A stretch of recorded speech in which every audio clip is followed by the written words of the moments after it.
الحمد لله كفى وسلام على عباده الذين اصطفى أما بعد فأعوذ بالله من الشيطان الرجيم بسم الله الرحمن الرحيم إذ جاءوكم من فوقكم ومن أسفل منكم وإذ زاغت الأبصار وبلغت القلوب الحناجر وتظنون بالله الظنونا صدق اللہ العظیم وقال رسول اللہ صلی اللہ علیہ وسلم طوبى لمن آمن بی ورآنی مرة وطوبى لمن آمن بی ولم يرنی 7 مرار او کما قال علیہ الصلوۃ والسلام۔ میرے بھائی محترم بزرگوں اور دوستو، حضور اکرم صلی اللہ علیہ وسلم کی سیرت طیبہ اور آپ کی زندگی کے متعلق پہلو ان کا تذکرہ چل رہا ہے۔ اللہ کے نبی علیہ الصلوۃ والسلام جب خندق کا موقع پیش آیا تو آپ پر اور آپ کے صحابہ پر حالات ہیں۔ صحابہ نے اپنے پیٹ پر سے کپڑا اٹھا کر دکھایا اور ایک پتھر بندھا ہوا ہے بھوک کی وجہ سے۔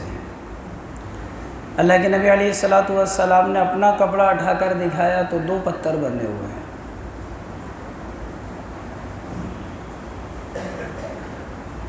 حضور اکرم صلی اللہ علیہ وسلم اور صحابہ اکرام خندق کو کھود رہے ہیں اور آخرت کی طرف دھیان ہے۔ اللہم لا عیش الا عیش الآخرہ فاغفر للانصار والمہاجرہ۔ اے اللہ، زندگی تو آخرت کی زندگی ہے، انصار اور مہاجرین کی اللہ مغفرت فرما۔ صحابہ بھی کہہ رہے ہیں نحن الذی بایعوا محمدا، ہم وہ ہیں جنہوں نے محمد صلی اللہ علیہ وسلم سے بیعت کی ہے۔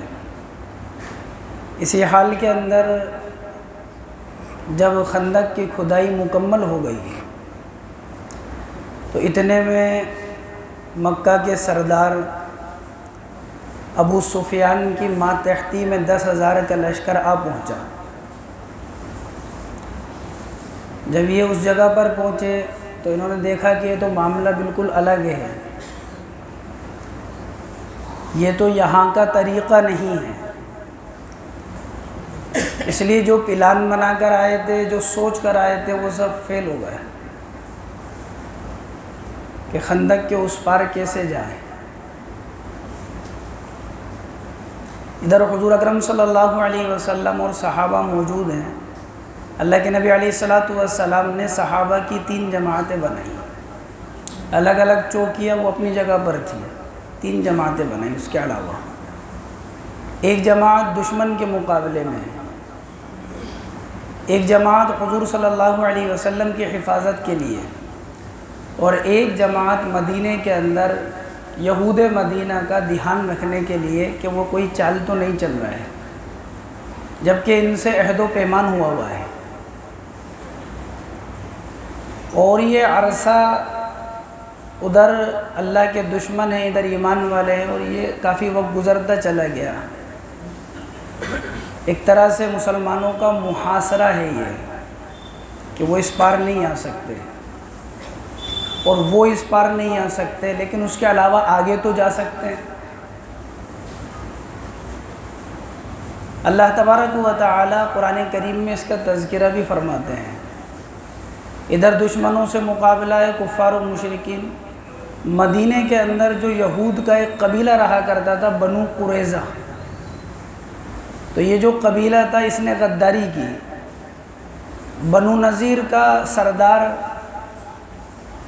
حوی بن اخطب جس کا نام تھا، اس نے بنو قریظہ کے سردار سے ملاقات کی، کعب بن اسد جس کا نام تھا، اور یوں کہا کہ ادھر قریش آ گئے، وہ ایسا حملہ کریں گے اب کی بار مدینے والوں پر، یہ نیست و نابود ختم ہو جائیں گے۔ اس لیے تم نے جو عہد و پیمان کیا تھا اس وقت، جس وقت کہ محمد صلی اللہ علیہ وسلم مدینے میں تشریف لائے تھے، تو اس عہد و پیمان کو بھول جاؤ، اب یہ باقی نہیں رہنے والے، اس لیے تم بھی ساتھ ہو جاؤ۔ تو کافی منع کیا اس سردار نے، لیکن پھر اس کی بات میں آ گیا۔ اللہ کے نبی علیہ الصلوۃ والسلام نے صحابہ کو بھیجا، یوں کہا کہ ان کو سمجھاؤ، یہ جو عہد و پیمان کیا ہے اس کو توڑے نہیں۔ تو ادھر سے جواب ملا یہود بنو قریظہ کی طرف سے کہ ہمارے اور تمہارے درمیان تو کوئی عہد و پیمان نہیں ہے، یہ یہود ہیں جن پر اللہ اور اس کے رسول کی لعنت ہے، غیر المغضوب علیہم ولا الضالین، یہی ہے کہ جن کے اوپر غیظ و غضب اللہ کا نازل ہوا، کیا کوئی عہد و پیمان نہیں تھا آپ سے۔ اللہ قرآن میں اس کا تذکرہ کرتے ہیں، آپ سنیں، اذ جاؤکم من فوقکم ومن اسفل منکم واذ زاغت الابصار وبلغت القلوب الحناجر وتظنون باللہ الظنون۔ محمد صلی اللہ علیہ وسلم اس وقت کو یاد کریں ہم، جبکہ اللہ کے دشمن جو مکہ سے آئے تھے وہ آپ پر اوپر سے حملہ کرنے والے تھے، ومن اسفل منکم، اور آپ کے اندر اور نیچے سے یہ یہود مدینہ یہ ان سے جا کر مل گئے تھے، یہ نیچے سے حملہ کرنے والے تھے، وبلغت القلوب الحناجر، کلیجے منہ کو آ گئے تھے، کیا ہوگا، وظنون باللہ الظنون، اور اللہ سے مختلف گمان کرنے لگ گئے تھے، ہنالک ابتلی المؤمنون وزلزلوا زلزالا شدیدا، ایمان والوں کو بڑا سخت آزمایا گیا۔ آپ دیکھیں کہ یہ دو دشمن ہیں، ایک باہر ایک اندر، اب تیسرے دشمن منافقین، یقولون ان بیوتنا عورہ وما ہی بعورہ ان یریدون الا فرارا۔ منافقین کہنے لگے اللہ کے نبی علیہ السلام سے، ہمارے گھر کمزور ہیں، بچے ہیں گھر پر، اہل و عیال ہیں، تو ہم چاہتے ہیں کہ ان کی حفاظت کے لیے گھر چلے جائیں، ہمارے گھر کمزور ہیں۔ یقولون ان بیوتنا عورہ وما ہی بعورہ ان یریدون الا فرارا، ان کے گھر کمزور نہیں ہیں، یہ بھاگنا چاہتے ہیں اللہ کے نبی۔ یہ تیسرے دشمن، اور حضور اکرم صلی اللہ علیہ وسلم اور آپ کے صحابہ کو دیکھیں وہ کیا کہہ رہے ہیں، وَلَمَّا رَأَى الْمُؤْمِنُونَ الْأَحْزَابَ قَالُوا هَذَا مَا وَعَدَنَا اللَّهُ وَرَسُولُهُ وَصَدَقَ اللَّهُ وَرَسُولُهُ وَمَا زَادَهُمْ إِلَّا إِيمَانًا وَتَسْلِيمًا۔ جب ایمان والوں نے اللہ کے دشمنوں کے لشکر کو دیکھا تو کہا هَذَا مَا وَعَدَنَا اللَّهُ وَصَدَقَ اللَّهُ وَرَسُولُهُ، یہی تو اللہ اور اس کے رسول کا وعدہ ہے اور یہی تو سچا ہونے والا وعدہ ہے، ہم ان سے مقابلہ کریں گے، یہ اللہ کا وعدہ تھا، اللہ فتح دیں گے، گھبرائے نہیں، جم گئے، وما زادهم الا ایمانا، اور یہ ہمارے ایمان کو اور زیادہ کرتی ہے، یہ چیز کم نہیں کرتی ہے، ڈرتے نہیں ہیں، گھبراتے نہیں ہیں، جن کے ساتھ اللہ وحدہ لا شریک لہ، جن کے ساتھ ہو جائے ان کے دلوں میں کسی کا خوف نہیں ہوتا ہے، وہ بے خوف ہوتے ہیں، لا یخافون لومۃ لائم، کسی ملامت کرنے والے کی ملامت کا خوف نہیں کرتے۔ یہ یہود کا اور منافقین کا اور کفار و مشرکین کا معاملہ ہے۔ تقریباً 1 مہینے کا عرصہ اسی طرح گزر گیا ہے، اللہ کے دشمنوں میں سے، کفار و مشرکین میں سے عمر بن عبد اور نوفل بن عبداللہ، اور بھی اس کے علاوہ، انہوں نے کہا کہ ہمیں خندق کے اس پار جانا ہے، جدھر چوڑائی کم تھی ادھر سے چھلانگ لگائی گھوڑے کے ذریعے سے اور خندق کے اس پار۔ عمر بن عبد 90 سال کی عمر، اللہ اور اس کے رسول کے مقابلے میں آیا ہے، حل من مبارز، کوئی ہے جو مجھ سے مقابلہ کرے گا، اعلان کیا۔ حضرت علی رضی اللہ عنہ شیر خدا،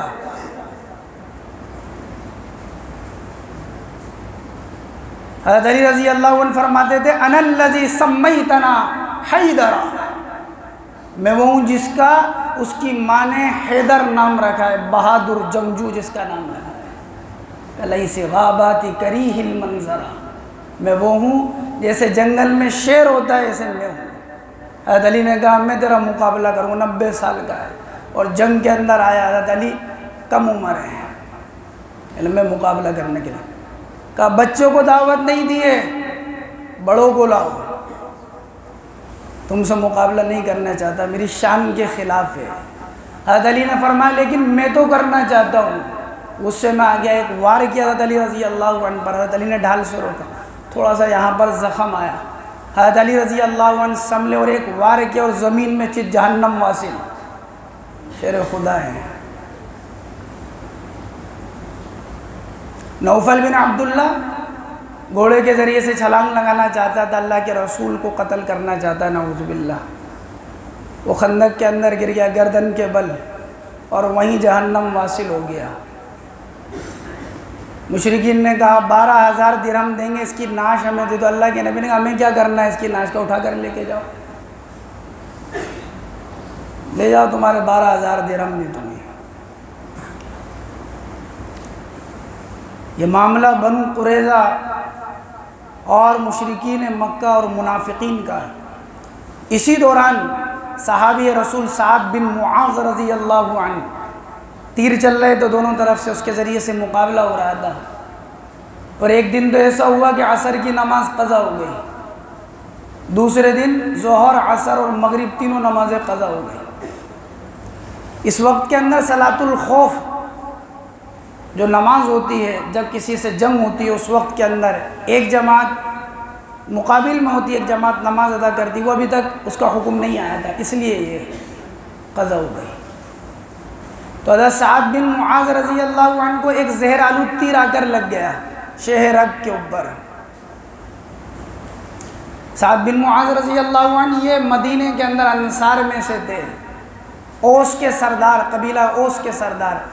جیسے مہاجرین میں حضرت ابو بکر کا درجہ تھا, ایسے انصار میں سعد بن معاذ کا درجہ تھا. جلیل القدر صحابی ہیں. مسجد نبوی میں ان کو لایا گیا, ایک خیمہ لگایا گیا, ان کا علاج کیا گیا, لیکن کوئی فائدہ نہیں ہوا. اللہ کی بارگاہ میں اپنے ہاتھ کو اٹھایا, کہا کہ اگر ان سے آخری مقابلہ ہے کفار و مشرکین سے, اور اس کے بعد کوئی مقابلہ نہیں ہونے والا ہے, تو اللہ اپنے پاس بلا لے. وہ زخم اور پھٹ گیا, خون بہنے لگا, اور آپ شہید ہو گئے کیونکہ آپ کے تیر لگا تھا دشمنوں کی طرف سے. اللہ کے نبی علیہ الصلوۃ والسلام نے جنت البقیع میں آپ کو دفن کیا. آپ نے فرمایا کہ سعد بن معاذ کے انتقال پر اللہ کا عرش ہل گیا. 70,000 فرشتوں نے ان کے جنازے میں شرکت کی ہے.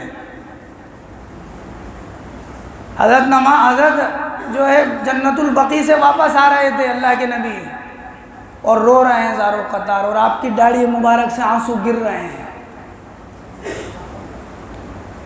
سعد بن معاذ کے انتقال پر کہہ رہے 70,000 فرشتوں نے شرکت کی ہے.